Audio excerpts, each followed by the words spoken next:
నమస్తే, welcome to భక్తి popular TV. ప్రస్తుతం మనతో పాటుగా ఉన్నారు ప్రముఖ జ్యోతిష పండితులు, తంత్ర సాధకులు బ్రహ్మశ్రీ సుభాష్ శర్మ గురుగారు ఉన్నారు. మాట్లాడదాం. నమస్కారం గురుగారు. శ్రీమాత్రే నమః. గురుగారు, వారాహి నవరాత్రులు స్టార్ట్ అయిపోయాయి. అమ్మవారు చాలా పవర్ఫుల్ అమ్మవారు. ఖచ్చితంగా అమ్మవారిని పూజించుకుంటే అనుగ్రహం ఖచ్చితంగా కలుగుతుంది. అలాగే మన పవన్ కళ్యాణ్ గారు కూడా లాస్ట్ ఇయర్ కూడా అమ్మవారి అనుగ్రహం పొందుకోవడానికి ఆయన వ్యాన్ కానీ ఇదంతా కూడా వారాహి అని పెట్టుకున్నారు. అలాగే ఈ సంవత్సరం కూడా దీక్ష చేపడుతున్నారని సోషల్ మీడియాలో తెగ వైరల్ అయిపోతుంది. ఆయన అదే దుస్తుల్లో కూడా కనిపిస్తున్నారు.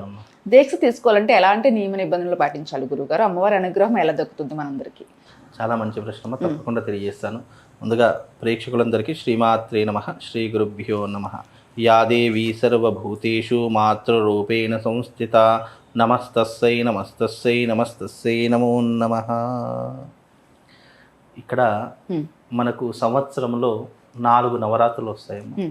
అందులో గుప్త నవరాత్రులు 2 ఉంటాయి. ఒకటి వసంత మాసంలో వచ్చేటటువంటి వసంత నవరాత్రులు, అలాగే మనకు ఆషాఢ మాసంలో వచ్చేటటువంటి గుప్త నవరాత్రులు వారాహి నవరాత్రులు, మాఘమాసంలో వచ్చేటటువంటి నవరాత్రులు శ్యామల నవరాత్రులు అంటే రాజశ్యామల నవరాత్రులు, అలాగే ఆశ్వీజ మాసంలో వచ్చేటటువంటి నవరాత్రులు వచ్చేసేసి శరద్ నవరాత్రులు. అయితే ఈ నవరాత్రులలో 2 గుప్త నవరాత్రులు అని చెప్పి సనాతన ధర్మం తెలియజేసింది. గుప్త నవరాత్రులు అంటే కనుక జీవితంలో మనిషి తనను తాను ఉద్ధరింపజేసుకోవడానికి, ఈ ఐహిక భోగ సుఖాలను త్యజించడానికి, అలాగే హరిషడ్ వర్గాలు కామ క్రోధ లోభ మోహ మదమాత్సర్యాలను కంట్రోల్లో పెట్టుకోవడానికి, వాటిని జయించడానికి ఆ అమ్మవారి యొక్క నవరాత్రులను కనుక ఆరాధన చేస్తే ఇలాంటివన్నీ కూడా తగ్గుముఖం పట్టేటటువంటి అవకాశం ఉంటుంది. కాబట్టి మన పూర్వీకులు సనాతన ధర్మంలో గుప్త నవరాత్రులు అనేటటువంటివి తెలియజేశారు. ఇవి ఎక్కువగా మన దాంట్లో ప్రాచుర్యం లేవు. ఇవి గుప్త నవరాత్రులు కాబట్టి ఇవి అస్సాము, గౌహతి, మహారాష్ట్ర. అయితే ఈ వారాహి అమ్మవారి నవరాత్రులు ఆయా ప్రదేశాల్లో ఎక్కువగా జరుగుతూ ఉంటాయి.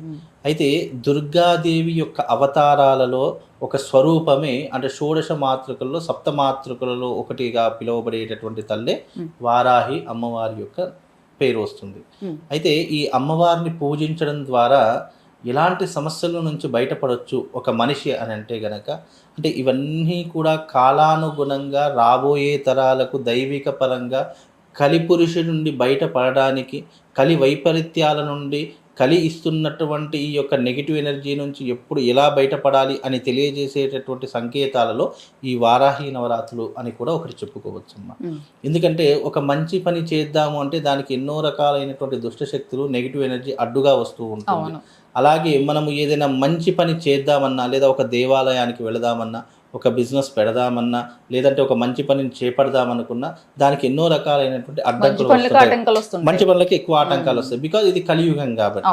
అందులోనూ ఈ అమ్మవారి యొక్క వారాహి అమ్మవారి యొక్క దేవిని ఆరాధన చేయడం ద్వారా కోర్టు సమస్యల నుండి, శత్రు బాధల నుండి, రుణ బాధల నుండి, అలాగే ఈ యొక్క భూ వివాదాల నుండి, అంటే భూమి కొనుగోలు అమ్ముగోలు కానీ, ఎవరైనా కబ్జా చేసినటువంటి ల్యాండ్స్ కానివ్వండి, లేదా ఇల్లు అమ్ముడు పోవడం లేదు అని అనుకున్నటువంటి వాళ్ళకి కానీ, లేదా భూమికి సంబంధించినటువంటి అంశాలు ఎవరికైనా ఇబ్బందులు ఉన్నా కానీ అలాంటి విషయాల్లోనూ, అలాగే కోర్టు విషయాలు అంటే ఏంటి, భార్యాభర్తల మధ్య ఇప్పటికీ కూడా చీటికి మాటికి గొడవలు వస్తున్నాయి, విడిపోవడానికి కారణాలు ఎక్కువైపోతున్నాయి, ఇక కోర్టు దాకా వెళ్ళవలసినటువంటి పరిస్థితులు ఏర్పడుతున్నాయి అన్నటువంటి వాళ్ళకి కానివ్వండి, అలాగే ఈ యొక్క అప్పుల బాధతో విపరీతమైనటువంటి సమస్యలతో బాధపడుతున్నారు, జీవితంలో ఎంత ప్రయత్నం చేద్దామన్నా పెళ్ళిళ్ళు కావడం లేదు అని అన్నటువంటి వాళ్ళకి ఇదొక తారక మంత్రంలాగా, జీవితంలో ఒక అమృతమైనటువంటి ఘడియల్లాగా వాళ్ళ జీవితంలో ఉపయోగపడేటటువంటివి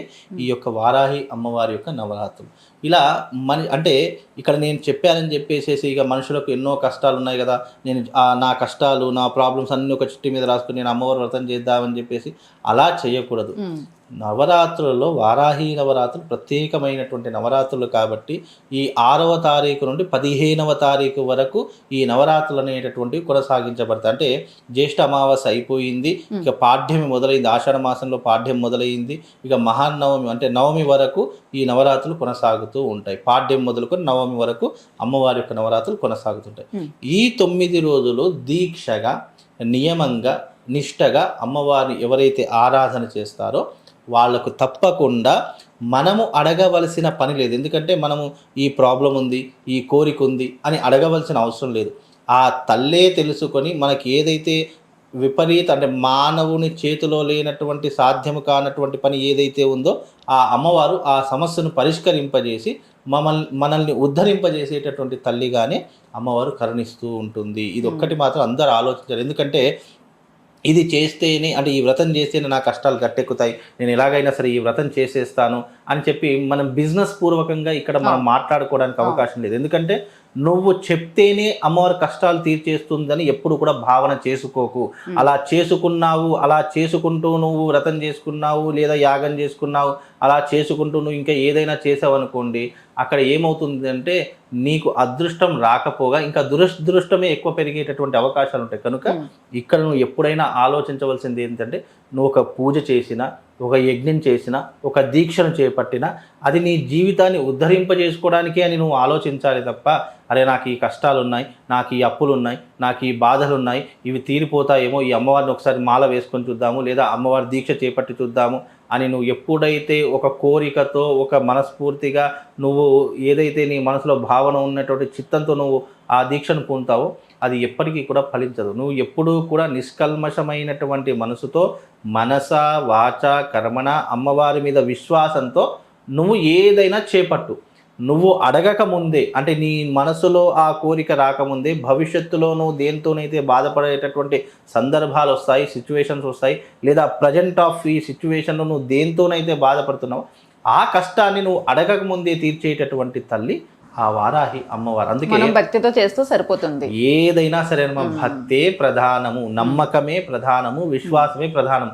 అంతే తప్ప ఇక్కడ ఏదైతే మనము కొన్ని కోరికలతో వ్రతం చేయడం కానీ, ఒక కోరికలతో దీక్ష చేపట్టడం కానీ చేసామనుకోండి, అది ఎప్పటికైనా ఇబ్బంది కలిగించే తీరుగా ఉంటుంది. ఇక రెండో విషయం ఏంటంటే పవన్ కళ్యాణ్ గారు, ఆయన డిప్యూటీ సీఎంగా ప్రమాణ స్వీకారం అయిపోయింది. ప్రజాదరణ కూడా చాలా పొందుతూ ఎన్నో రకాలైన సమస్యలను కూడా తీర్చుకుంటూ వస్తున్నారు. ఆయన గత సంవత్సరం 2023 సంవత్సరంలో తన యొక్క చైత్రయాత్రలో తన యొక్క వాహనానికి పెట్టినటువంటి పేరు వారాహి యాత్ర అని చెప్పేసి పెట్టారు. అలాగే వారాహి సభలు అని కూడా పెట్టడం జరిగింది. అంటే ఒక అమ్మవారి యొక్క పేరు చేతనే ఆయన విజయం సాధించారు.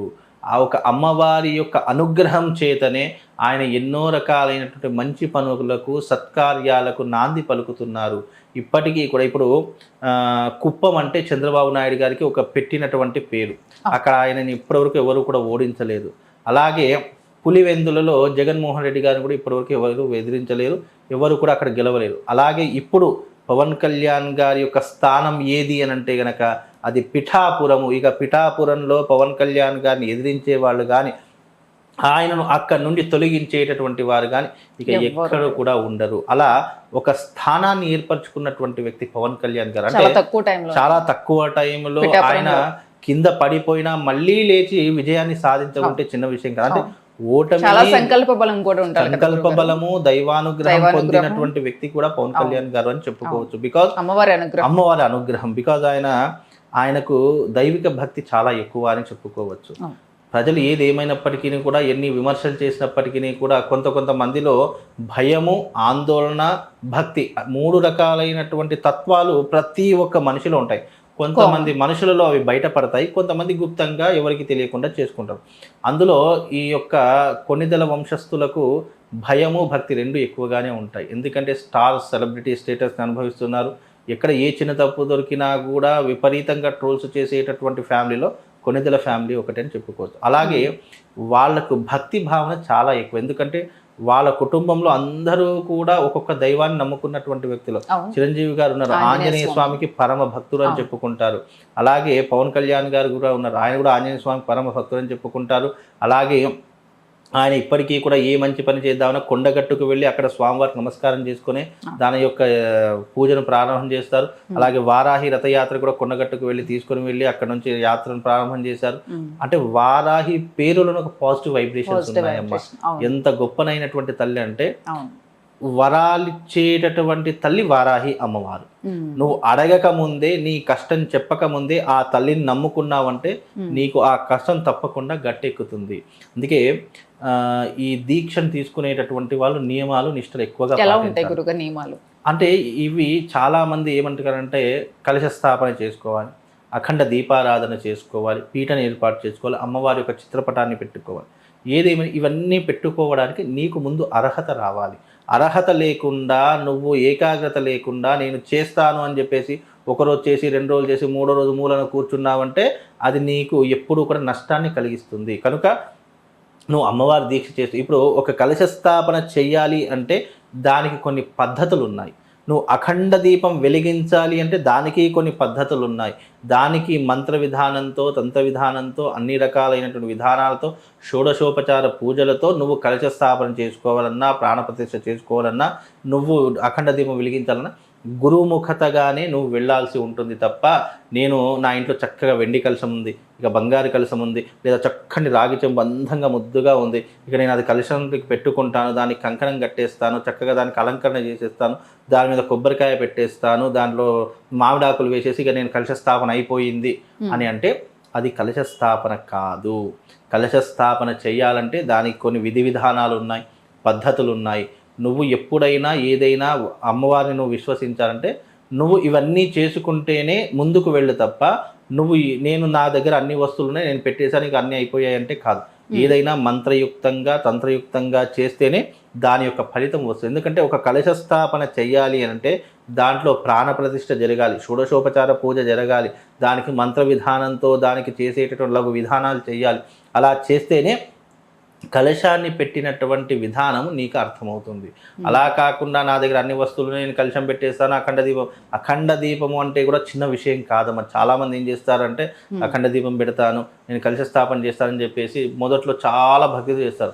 2వ రోజు భక్తి తగ్గిపోతుంది, 3వ రోజు తగ్గిపోతుంది, 4వ రోజు తగ్గుకుంటూ ఆఖరికి సరే ఇన్ని రోజులు వెలిగింది కదా అని చెప్పేసి దాన్ని నెగ్లెక్ట్ చేస్తూ ఉంటారు. ఎప్పుడూ కూడా అఖండ దీపం మొదటి రోజు వెలిగించావంటే అది చివరి రోజుల వరకు అది ఆరకుండా చూసుకునేటటువంటి బాధ్యత నీకుండాలి. ఎక్కువ ఆలయాల్లోనే వెలిగిస్తారు. ఎక్కువ ఆలయాల్లో ఏకాగ్రత ఉంటుంది, దానికి సరిపడా నియమాలు ఉంటాయి, అన్నీ ఉంటాయి. కానీ ఇళ్లల్లో చేసుకునేటటువంటి వారికి అఖండ దీపం వెలిగించాలన్నా పద్ధతులు పాటించాలి, కలశం పెట్టుకోవాలన్నా పద్ధతి పాటించాలి. నువ్వు పద్ధతులు దీంట్లో ఆరాధన వేరే, దీక్ష వేరే. నువ్వు దీక్ష తీసుకున్నావు అంటే ఇవన్నీ పద్ధతులు పాటించాలి. ఆరాధన చేసే వాళ్ళకి ఏం అవసరం లేదమ్మా. నార్మల్గా సాత్వికమైనటువంటి ఆహారం తీసుకుంటూ, అమ్మవారిని మనసులో ధ్యానం చేసుకుంటూ, అమ్మవారి యొక్క నామస్మరణ చేసుకుంటూ సాత్వికమైనటువంటి ఆహారం తీసుకున్నా అది దీక్ష కిందికి లెక్క వస్తుంది. కనుక ఏదేమైనప్పటికీ ఇప్పుడు పవన్ కళ్యాణ్ గారు కూడా సాత్వికమైనటువంటి ఆహారం తీసుకుంటూ, సాత్వికమైనటువంటి పదార్థాలు తీసుకుంటూ ఈ 25వ తారీఖు మొదలు పెట్టుకొని జూలై 6వ తారీఖు వరకు ఆయన దీక్షను కొనసాగిస్తున్నారు. జూలై 6వ తారీఖు తర్వాత ఆయన దీక్ష విరమించుకునేటటువంటి అవకాశాలు ఉన్నాయి. కనుక ఇందులో గొప్ప అంశం ఏంటంటే పవన్ కళ్యాణ్ గారి గురించి చెప్పాలి అంటే ఆయన ఎప్పుడైతే వారాహి రథయాత్ర ప్రారంభం చేశారో అప్పటి నుండి ఇప్పటి వరకు వారాహి అమ్మవారి గురించి తెలుసుకున్నటువంటి ప్రజలు కొన్ని లక్షల మంది ఉన్నారంట. ఎందుకంటే మనకి తక్కువ తెలియడం, అసలు వారాహి అనేటటువంటి పేరు తెలవడమే చాలా మంది గూగుల్లో, యూట్యూబ్ లో, సోషల్ మీడియా మాధ్యమాలలో చాలా మంది సెర్చ్ చేసి. ఇప్పుడు ఇంకో అంశం ఏంటంటే ఎప్పుడైతే పవన్ కళ్యాణ్ గారు వారాహి అమ్మవారి యొక్క దీక్ష అనేటటువంటి ప్రస్తావన వచ్చిందో ఇక ఈ 25వ తారీఖు నుండి ఇప్పటి వరకు చూడండి, యూట్యూబ్లో కానీ, గూగుల్లో కానీ, సోషల్ మీడియా ఎలాంటి వేదికలు ఉన్నా ఆ వేదికలో మొత్తం వారాహి అంటే ఏంటి, వారాహి అమ్మవారి చరిత్ర ఏంటి, పవన్ కళ్యాణ్ గారు ఎందుకు వారాహి దీక్ష తీసుకున్నారు, ఇవే సెర్చ్ చేస్తున్నా. అంటే ఒక మహానుభావుడు, ఒక గొప్పనైనటువంటి వ్యక్తి ఒక మంచి విషయానికి శ్రీకారం చుట్టి ఎంతో మంది ప్రజలకు తెలియజేసేటటువంటి ఒక సంఘటన కూడా తీసుకొచ్చారంటే నిజంగా చెప్తారు. పవన్ కళ్యాణ్ గారు ఒక మానవతావాది. పవన్ కళ్యాణ్ గారు ఆయన ఒక సినిమాలో కూడా చెప్తారమ్మా, నేను ట్రెండ్ ఫాలో అవ్వను, ట్రెండ్ సెట్ చేస్తాను. అలా నిజంగా కూడా ఆయన నిజ జీవితంలో కానీ, సినిమా జీవితంలో కానీ ట్రెండ్ సెట్ చేయడంలో నిజంగా ఆయనే సాట్ అమ్మ. ఎందుకంటే ఆయన ఒక్కడు చేయడం వల్ల ఎంతో లక్షలాది మంది వారాహి అమ్మవారి యొక్క జీవితం గురించి తెలుసుకున్నారు, వారాహి అమ్మవారి యొక్క వైభవం గురించి, వైశిష్టం గురించి తెలుసుకున్నారు. చాలా మంది ఆవిడ అనుగ్రహం కూడా ఇంత పవర్ఫుల్ గా ఉంటుందని అర్థమైంది ఆయన విజయం చూసాక మనకి. నిజంగా ఆయన ఆ అమ్మవారి యొక్క అవతారం కానీ ఆమె ఇచ్చేటటువంటి అవకాశాలు ఇంత గొప్పగా ఉంటాయి. నిజంగా చెప్తున్నాను, ఆయన వారాహి రథయాత్ర ఎప్పుడైతే మొదలు పెట్టారో అప్పుడే పాజిటివ్ వైబ్స్, ఈయన విజయం ఖాయం ఇక ఆయన ఆపే. అందుకే నేను ఆయన ఎప్పుడైతే చాలా సార్లు చెప్పారు పోటీ చేస్తున్నప్పుడు కూడా, గతంలో కూడా మహా న్యూస్ లో కానీ కొన్ని సుమన్ టీవీలో కానీ కొన్ని చాలా మీడియాలో నేను ఏం చెప్పానంటే, టీడీపీ గనక జనసేనతో గనక పొత్తు కలిస్తే, ఎప్పుడైతే వాళ్ళిద్దరి మధ్య పొత్తు కలుస్తుందో, అందులో ఇంకో పాజిటివ్ వైబ్స్ అంటే బీజేపీ కూడా కలిసి పొత్తుగా కూటమిగా ఏర్పడి ఎప్పుడైతే వాళ్ళు ముగ్గురు వ్యక్తులు కలిసికట్టుగా నడుస్తారో విజయం ఖాయం. ఎంతమంది వచ్చినా వాళ్ళని తట్టుకోలేరు అన్నటువంటి అంశం. అంటే ఎప్పుడైతే వారాహి రథయాత్ర ప్రారంభం చేశారో అప్పుడే అనుకున్నాను, వీళ్ళకి ఎవరో ఏదో చెప్పే ఉంటారు, వారాహి అనేటటువంటి పేరు పెట్టుకున్నారు, విజయం తథ్యం అని చెప్పేసి నేను అదే రోజు నిర్ణయించుకున్నాను. అప్పటి నుండి ఇప్పటి వరకు మీకు కూటమే గెలుస్తుంది ప్రతి ఒక్క ఛానల్లో కూడా చెప్పాను. నేను అప్పటికి మహా న్యూస్లో కూడా చెప్పాను. కొన్ని ఛానల్స్ ఏమని అంటే, చాలామంది సోషల్ మీడియాలో జగన్ గారు గెలుస్తారు, దానికి అడ్డంకి 175లో కనీసం 150 అయినా వచ్చే అవకాశాలు ఉన్నాయని చెప్పి చాలామంది అంచనా వేశారు. నేను పెద్ద పెద్ద ఛానల్స్లో కూడా చెప్పాను, ఏమని అని అంటే కనుక, కూటమి అనేటటువంటిది రాకపోతే గనక నిజంగా చెప్తున్నాను, ఇంకా ఏపీలో ఇక ఈ ఏపీ అనేటటువంటిదే ఉండదు అనేటటువంటి అంశం కూడా తెలియజేశాను. కూటమి 130కి పైగానే సీట్లు తీసుకుంటుంది తప్ప అంతకు తక్కువ రాదు అని కూడా చెప్పినట్టుగానే 130 కంటే ఎక్కువగా సీట్లు తీసుకుని, ఇంకో దీంట్లో అదృష్టం ఏంటంటే పవన్ కళ్యాణ్ గారికి 21 సీట్లు ఇస్తే 21 సీట్లు కూడా గెలిచినటువంటి దాఖలాలు ఇప్పటి వరకు ఎవరు సృష్టించలేనటువంటి ట్రెండ్ సెట్ చేశారు. ఫాలో కాదు, ట్రెండ్ సెట్ చేశారు. అంత గొప్ప అంటే అది ఎవరికి ఫాలో అవ్వడానికి కూడా సాధ్యం కాదు కూడా. ఎందుకంటే ఇచ్చినటువంటి స్థానాల్లో ఇప్పటికీ కూడా ఆయన 21 గెలిచారంటే నాట్ ఏ జోక్ అమ్మా. ఎందుకంటే ప్రజాదరణ అంతగా పొందినటువంటి వ్యక్తి పవన్ కళ్యాణ్. పిఠాపురం లోకల్ కాదు ఆయన, ఇప్పటి నుండి ఆయన పిఠాపురం ఎమ్మెల్యే అని ఆయనకు నామకరణం చేశారు. ఇప్పటికీ స్టిక్కర్లు ఎన్నో అంటే నిజంగా చెప్తున్నానమ్మా, పవన్ కళ్యాణ్ గారు కూడా కారణ జన్ముడు అని చెప్పుకోవచ్చు ఆయన పేరు.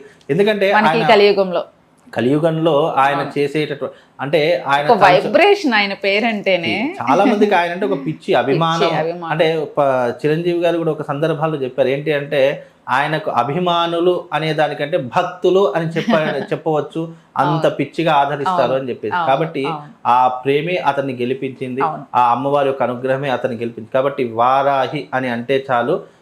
అందుకే 13వ తారీఖు రోజున కూడా ప్రతి ఒక్కరికి వారాహి అమ్మవారు అంటే ఎవరో తెలియనటువంటి వారికి కూడా అందరికీ అందుబాటులో ఉండాలి. మీకేమైనా సమస్యలున్నా, కోర్టు సమస్యలున్నా, రాజకీయాలలో ఇబ్బందులున్నా, కుటుంబ సమస్యలున్నా, లేదంటే ఈ యొక్క ల్యాండ్ విషయాలలో కానివ్వండి, లేదా ఇంకా ఇతర విషయాలు ఏదైనా ఇబ్బందులున్నా 13వ తారీఖు రోజున మన హైదరాబాద్ సికింద్రాబాద్లో వారాహి అమ్మవారి యొక్క యాగం జరుగుతుంది. నా ఆధ్వర్యంలోనే జరుగుతుంది.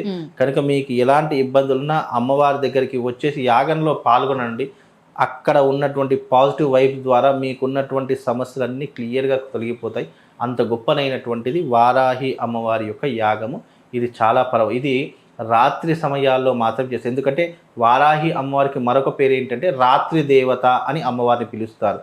అందుకే చాలామంది ఏం చేస్తారనంటే గనక, అమ్మవారిని రాత్రి పూజించాలి కదా, సంధ్యా సమయం అయిపోయింది, సాయంకాలం అయిపోయింది, ఇక అమ్మవారి పూజ ప్రారంభం చేసుకోవాలనుకుంటారు. కానీ అమ్మవారికి రాత్రి దేవత అని ఎందుకు పేరు వచ్చిందంటే, అమ్మవారిని ఎప్పుడు పూజించాలి అని ఒక నిర్దిష్టమైనటువంటి సమయం కూడా చెప్పడం జరిగింది. ఆకాశం ఎప్పుడైతే నల్లపడుతుందో, ఎప్పుడైతే ఆకాశంలో నక్షత్రాలు అనేటటువంటివి ఉదయిస్తాయో అప్పుడే అమ్మవారి యొక్క వ్రతం చేయడానికి, అమ్మవారి యొక్క దీక్ష చేయడానికి, అమ్మవారి యొక్క పద్ధతులు పాటించడానికి అది సరైనటువంటి సమయము. ఆ సమయం ఎప్పటి వరకు? దాదాపు 8:30-9 గంటల నుంచి మొదలుకొని తెల్లవారుజామున 4 గంటల ప్రాంతం వరకు అమ్మవారి యొక్క దీక్షను తీసుకోవచ్చు. ఇది చాలామంది ఈ దీక్ష కూడా ఎవరెవరు చేయాలి అంటే, అమ్మవారి యొక్క ఉపాసన ఉన్నటువంటి వారు, అమ్మవారి యొక్క వైభవం తెలిసినటువంటి వారు, అమ్మవారి యొక్క నియమములు నిష్టలు తెలిసినటువంటి వారు, తాంత్రిక పద్ధతిలో ఉన్నటువంటి వారు అమ్మవారిని ఆరాధించారు. ఎందుకంటే ఈ అమ్మవారి గురించి మన యొక్క మంత్రశాస్త్రానికంటే ఎక్కువ తంత్రశాస్త్రంలోనే దీని యొక్క ప్రస్తావన విపరీతంగా చెప్పడం జరిగింది. అంటే అమ్మవారి యొక్క వైభవం, అమ్మవారి ఎలా ఉద్భవించింది, ఎలా వచ్చింది అనేటటువంటి అంశాలన్నీ కూడా తదుపరి ఎపిసోడ్లో మళ్ళీ చెప్తాను, ఎందుకంటే అమ్మవారు ఎలా వచ్చింది అనేటటువంటి చెప్తాను. ఈ అమ్మవారు ఎలా వచ్చింది తంత్రశాస్త్రంలోనే అమ్మవారి యొక్క వైభవం అంతా చెప్పడం జరిగింది. కాబట్టి అమ్మవారిని ఆరాధన చేసుకుని, అమ్మవారికి యజ్ఞవారాహి అనేటటువంటి పేరు కూడా ఉంది. అందుకే 13వ తారీఖు రోజున ఎందుకు యజ్ఞం చేస్తున్నారంటే శని దోషాలు తొలగిపోవడానికి. ఈ 2024లో ఏ రాసుల వారికి బాగా లేదు ఆ రాసులు మళ్ళీ తదుపరి ఎపిసోడ్లో చెప్తాను. ఆ రాసుల వారు ఆ శని బాధలతో ఇబ్బందులు పడుతున్నటువంటి వారు, కోర్టు సమస్యలతో ఇబ్బంది పడుతున్నారు, తప్పకుండా ఈ యొక్క జూలై 13వ తారీఖు రోజున జరిగే యాగానికి అందరూ రావాలని కోరుకుంటూ, ఆ రోజున ప్రతి ఒక్కరికి యాగంలో పాల్గొనేటువంటి ఒక బాధ్యత ఇస్తాను. తప్పకుండా యాగంలో పాల్గొనండి, మీ సమస్యలన్నీ దూరం చేసుకోవాలి. అద్భుతం. హార్డ్ వర్క్ తో పాటు దైవానుగ్రహం ఉంటే ఖచ్చితంగా విజయం సాధించవచ్చు అనేది మనం పవన్ కళ్యాణ్ గారితోనే చూసాము. వాళ్ళ ఫ్యామిలీ అంతా కూడా దైవానుగ్రహం, హార్డ్ వర్క్, సంకల్పం ఉంటే ఖచ్చితంగా ఏదో నిజం అవుతుంది. అలాగే నిజంగా మంచి రోజుల్లో ఇప్పుడు ఉన్నాము మనము.